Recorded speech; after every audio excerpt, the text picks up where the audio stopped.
photo. Andrew Caballero Reynolds AFP via Getty Images. A procession of former Trump administration officials, speaking both on and off the record, have depicted the president as fundamentally unfit for office. Yesterday, the latest addition to their ranks, former Mike Pence aide Olivia Troy, put an especially fine point on the indictment. President Trump displayed flat-out disregard for human life. Even by the hyperinflated standards of the Trump era, disregard for human life is an extraordinarily serious charge. The most basic trait any president must have, below even simple competence and honesty, is a desire to safeguard the well-being of the public. Almost anybody would agree that a president who simply does not care if Americans die is morally disqualified from office. But there is plenty of available evidence to support it. We should be precise about what exactly it means to say Trump has disregard for human life.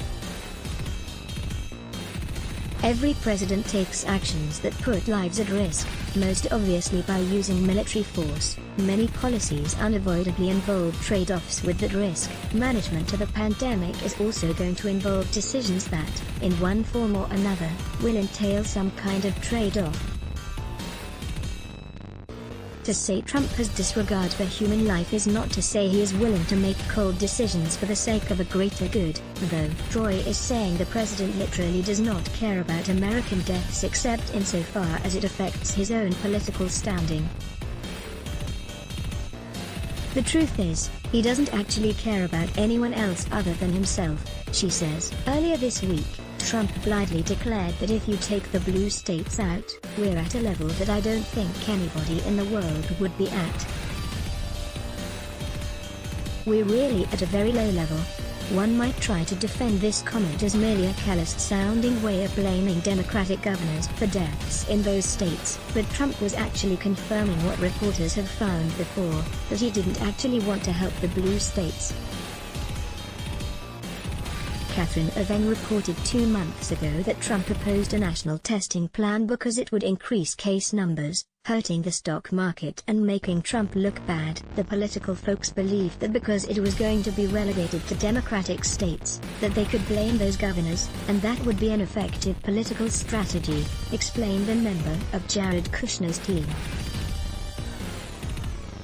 Indeed, shortly after blaming blue state governors for excessive coronavirus deaths, Trump added, "And, by the way, we'd recommend they open up their states." He is blaming them for being too lax even though he has consistently attacked them for being too strict.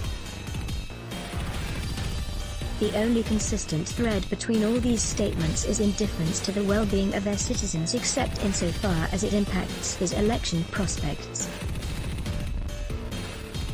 A newer report by Event says that, last spring, Kushner refused to accept federal responsibility for ironing out the chaotic process by which states were bidding against each other for protective equipment for hospital staff. Instead, Kushner blamed New York Governor Andrew Cuomo, saying, "His people are going to suffer and that's their problem."